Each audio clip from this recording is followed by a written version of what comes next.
Hi, I'm David Doerrier with PresentYourWayToSuccess.com, and I am so excited to be on the Online Prosperity Show this week. My business is PresentYourWayToSuccess.com. I work with subject matter experts, trainers, to help them craft a great message and to engage their audience, because talking and telling ain't training or selling. So sit back, enjoy tonight's episode of the Online Prosperity Show.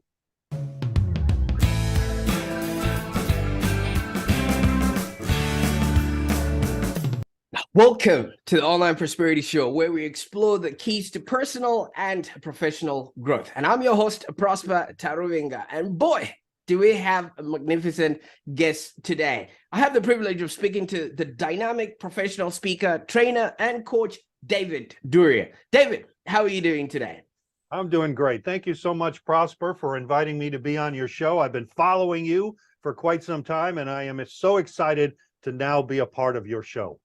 Fantastic. Well, the feeling is mutual, David, and thank you so much for your service. Now, for those that are just getting to meet David, you're in for a treat today, because David has over 25 years of experience in the field of training and development, leadership, and communication. And David is here to share a wealth of knowledge and expertise with us. Now, he's known for his engaging style and ability to simplify complex concepts. And David is usually a sought-after speaker at industry conferences, corporate events, and educational institutions nationwide. Now, David, I could go on, but since we have you here, tell us a little bit about how you got started on this journey and what it is that you're doing currently.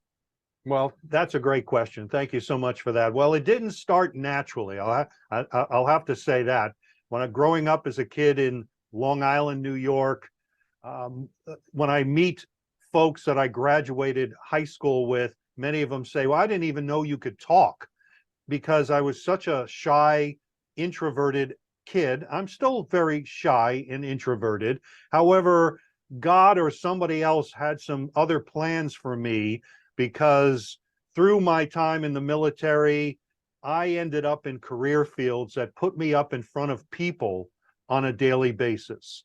As a trainer in the military, eventually being a radio broadcaster, eventually being an actor on stage in community theater, eventually being a trainer in corporate America, and then eventually training trainers and training CEOs and so on to be better communicators, and then Toastmasters. So this little shy kid has ended up in a career that has put me up in front of people, and I love it. Fantastic. That's a great story of where you are is temporary. You know what I mean? You're just, as a timid kid, so many people blame their childhood or who they have become based on, what has happened with them as they grow up. Now, with you, this was a completely different story. I mean, you're telling us that you were a timid child and now you're a distinguished expert. Where was the flip? Do you actually know what actually happened for you to change, from being timid to distinguished? That's a great question. I think it started with radio broadcasting. While I was still active duty in the military, I was stationed on Guam. I always had a desire to be in radio. I never knew how I was going to do it. Growing up as a kid, I had a transistor radio underneath my pillow and just was fascinated with the whole business of radio as a listener. So in the early 80s, I had an opportunity to go down to the local AM radio station in Guam, and one thing led to another, and within a week I was on the air. And I still have my very first recording, and it sounds very different than how I sound today. But that that first time on the air, I felt, even though it was very manual back then, it was still records, everything was the board, you had to know where your hands were and turning this on and that off and so on. And it just came natural to me. And that then became, that's why I came off active duty and went into the reserves, was to pursue fame and fortune in radio broadcasting. So that put me up in front of people, which I didn't realize radio would put me in front of people. I thought I'd be in my own little room, but that was kind of the start of it. Then I started acting in theater, found that there was a lot to learn. It didn't come natural. So the theater and then the Air Force, the reserves invited me. They said, hey, because of your background and because of the number of years you've been in this career field, we want you to be a trainer. We're going to train you to be a trainer so you can train people coming into our career field. So that's kind of how the ball just kept rolling. Fantastic. That's such a diverse range of experiences and things that you took a leap on. And now you are this distinguished expert that's helping other people communicate their way through business and their personal lives. Now, I mentioned this diverse range of experiences, your radio hosting, you being a performer, a voice artist, and even Santa Claus. It has actually shaped your approach to public speaking and coaching. Is this something that may have come naturally? Because what I'm trying to pull out here is some people will always be saying, maybe that's not for me, and they miss out on the actual communicating that would actually help them either sell or be able to train their people.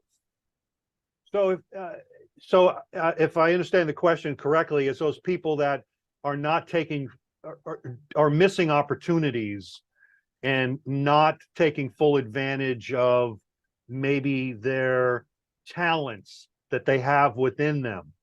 And yes, so I think what speaking is certainly one of those talents. I believe that, well, first of all, let me say, because many people will say, well, I'm so nervous when I get up and speak. The number one fear is speaking in public. The number two fear is dying. So stealing a joke from Jerry Seinfeld, we'd rather be in the coffin than giving the eulogy. But let me say this, that being nervous is normal. So if you get up in front of a group of people and you feel nervous, guess what? You are normal. All speakers should be nervous. I get nervous getting up in front of a group of people. I was nervous here today before I was speaking with you. And it's normal. And I feel that if someone is not nervous, if they don't have anxiety, then they're not trying hard enough. So with that behind us, I think there are a few things that separate the good from the great. And in the great, being a proficient communicator, being a good speaker, being a good trainer, being able to get up in front of an audience and being confident in front of an audience is going to separate those good employees from the great employees. Because I feel that when it comes time to give someone a promotion, there's a lot of factors that are looked at. But that one individual who has been getting up in front of people, commanding that audience, they're going to be looked at a little bit differently than the rest. Fantastic. Now that timid child is the one that's speaking from the podium. And I really like that Seinfeld reference that you mentioned, that a few other people would definitely rather be in the coffin than the one saying out the eulogy. Now, this is something that can be trained, right? And could you tell us a little bit more about your coaching style and how you actually integrate adult learning theory into your presentations and workshops? All right, great question. So my coaching is all about the team. It's all about the individual. It's all about their goals. So if you and I were working together and we were working one-on-one, I'd first want to understand, what are your goals? What are your aspirations? What are you struggling with? What do you do good at right now? And what is it specifically that you need to work on? So my coaching is all about the team and the individual. And then we start going into processes. If it's a speech that needs to be written, then we'll start designing the speech. Then there's methodologies. You mentioned the adult learning or the engagement principles, talking about those. Before getting into some of those engagement principles, I may have to focus on the real foundational skills, which I call the ABCs of speaking in public. A is for agenda, B for beliefs, and C that there are 5 core communication skills. no matter where you're communicating, there are 5 core skills. So it's all about the team. It's all about the objectives. It's not about me and my goals. It's all about you and your goals. Fantastic. And I like the ABCs that you've just brought to our attention there. But what are some of the common challenges that maybe individuals and organizations face when it comes to effective communication, and how do you actually help them overcome these challenges? Yeah, great question. So there's two buckets of client that I work with. And let me start with one of those buckets, and that's the trainer. There are many in many organizations, the trainers have been promoted into that position because of their subject knowledge, more so than their ability to train or to facilitate others. So there, the struggle is how best to convey this information to an audience without overwhelming them. In many cases, the trainers are coming into the room and just vomiting information, and they just, and not to make them wrong, but they just don't know. That's why I've got the sign behind me: talking and telling ain't training or selling, because there's got to be engagement. There's a process to it. Facilitation is not something that comes natural. It's something that has to be learned. So in the trainers, it's helping them to be able to engage their audience, so it increases the sticky factor, so the audience will remember and retain that information. Now, the individual that I work with, they come to me with a variety of things, but I think at the core is having a better understanding of how to craft a message that's going to engage their audience. In many cases, a lot of the folks that come to me are networkers, and they want to give a speech at a networking event, or they have made speeches at networking events. It just isn't working. And in many cases, they're missing a couple of things. They're not thinking about who their audience is. They haven't really thought about how to recraft their message so it's more engaging. So I work with trainers to help them be more engaging. I work with business owners and subject matter experts that also want to be more engaging. Fantastic. And the people that you purport to work with would always have to present themselves in the shortest amount of words possible. And in my traps, we call it the elevator pitch. I'm not quite sure if that was still the case within the last 2 years of the pandemic, where you had to give 6 feet separation. But what advice would you give to someone who wants to maybe improve their elevator pitch and make a more memorable, impression in a very short amount of time? Great question. So it comes down to a couple of things. One is knowing your audience. Who are you talking to? And the second is, what is your objective? That when you finish your elevator pitch, whether it's 30 seconds, whether it's 1 minute, whatever length of time it is, when you get to the end of that elevator pitch, what is it that you want people to remember? Or what do you want them to do next? In many cases, the elevator pitch is designed in a way to get the person you're talking to ask a question. So you don't want to give everything away in your elevator pitch, because number one, you're going to overwhelm them with too much information, but you want to give them just enough information that says that, where the other person says, well, tell me more about that. Fantastic. And you actually did that. Now I want you to tell us a little bit more about that. And that was a really good play on what you're talking about. But in talking to people, there's, like you said, you had a bit of anxiety or fear when you were sort of coming to the show. I mean, obviously you're just saying that to be nice. And there's times where you are talking to someone and you feel like you really just need to let them know everything, just so that they have an understanding of who you are, what you do, and why they should care. And I think that's a mindset issue that just really needs to be changed. Now, what role does mindset play in effective communication, and how can individuals sort of develop a confident and positive mindset when they're speaking in public? That's a good question. So, well, the first thing that came to my mind is that the mindset is it's not about, if I'm going to explain what I do, it's not about me. It's not about, yes, my background is important. Yes, my education, my experiences, all of those things have brought me to where I'm at today. But the mindset should be, what can I do for you? What is it that I have that's going to benefit you?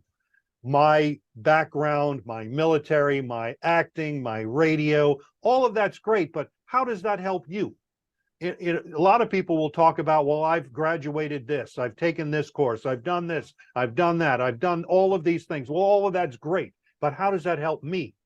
So the mindset should be, what is it that I have that's going to be a benefit to you in your life?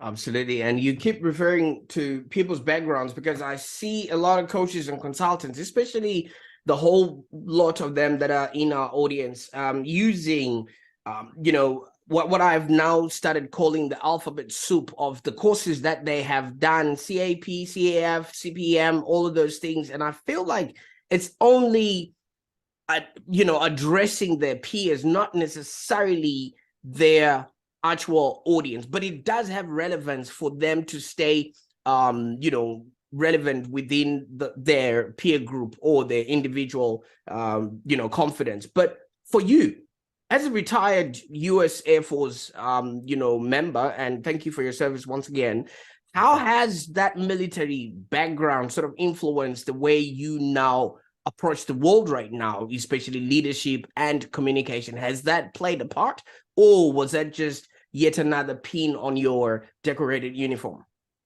Well, I think that with my military career, the 10 years active duty, and along with that, I got to travel to places that many people only dream about. Was stationed on Guam, Korea, Philippines, Hawaii, a number of places in the States. While I was in the reserves, I was in Germany, Saudi Arabia. So being able to experience other cultures and to work with people from other cultures certainly was an eye-opener for me. The military, from day number one, I realized that mommy wasn't here to do my laundry. Mommy wasn't here to make my bed. So I had to learn to be independent and resourceful, of how to learn how to take care of myself.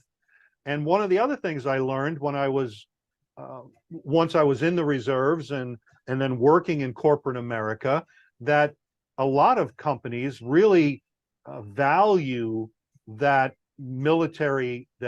prior military member, because we come in with a very different mindset to an organization of being resourceful, of being willing to go the extra mile, come in early, stay late, do whatever it takes to get the job done. So those types of values. One other thing from the Air Force is always do the right thing, even when people aren't watching. So that's always been another part of my life. And then the other thing that the Air Force brought to me was, that's where I started my training and development career. And I'm so grateful for that. 30 years ago, I knew nothing about the training business other than I knew what trainers were.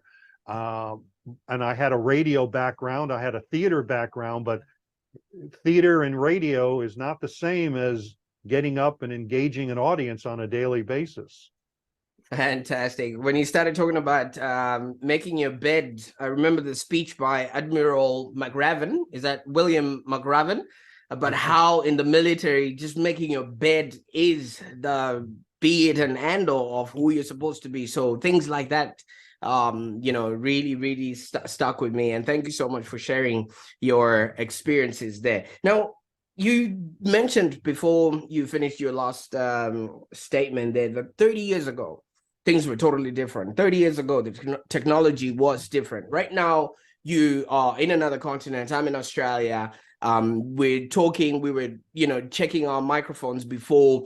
This would have been a whole production. And you mentioned that when you started your radio station, you had to manually do it. Yeah, I think there was cassette tapes or Records. It was records. all 45s and LPs. Uh, The CD wasn't invented yet. Absolutely. And I did present a joke to say that let's, start the show before we run out of tape, which is something that kids for these days don't sort of have to experience. Now, how do you stay updated with the latest trends and developments in the field of training, in the field of technology? And how do you actually then incorporate that into your work? Because you've worked with the manual stuff. Now it's all digital, and we're now moving into a whole new era of AI, Yeah. When I started 30 years ago in training, that was my first exposure of working with a computer on a daily basis, working with all of the Microsoft products, Word and PowerPoint and so on, and working with that on a daily basis.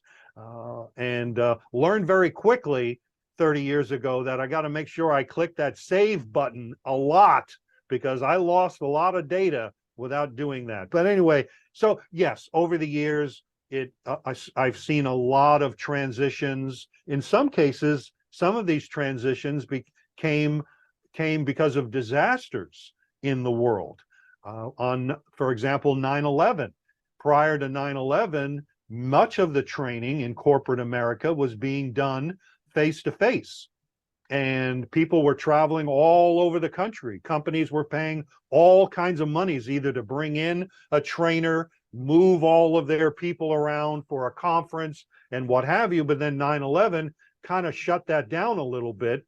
And then teleconferencing, Zoom wasn't around then, but products like this, that teleconferencing boom started. That's when the e-learning boom kind of started, where companies were starting to move all of their products or all of their training online. So I was a part of that as well. And then the recession that hit in 2008, that was another jolt in training, because after 9/11, things eased up a little bit with travel, maybe not like it was prior to 9/11, but things eased up a little. But then the recession hit, and then boom, no more travel. Everything had to be online. And so being a part of that and designing online training, making that more interactive, seeing more and more companies coming into that space where you could easily design stuff like Articulate and Storyline and Captivate coming online, where anybody could create online training and make it available for anyone through a learning management system. And then most recently with the pandemic, with Zoom, prior to the pandemic, people, if you said, hey, let's have a meeting on Zoom, let's do a virtual coffee on Zoom, you'd be laughed out of the room.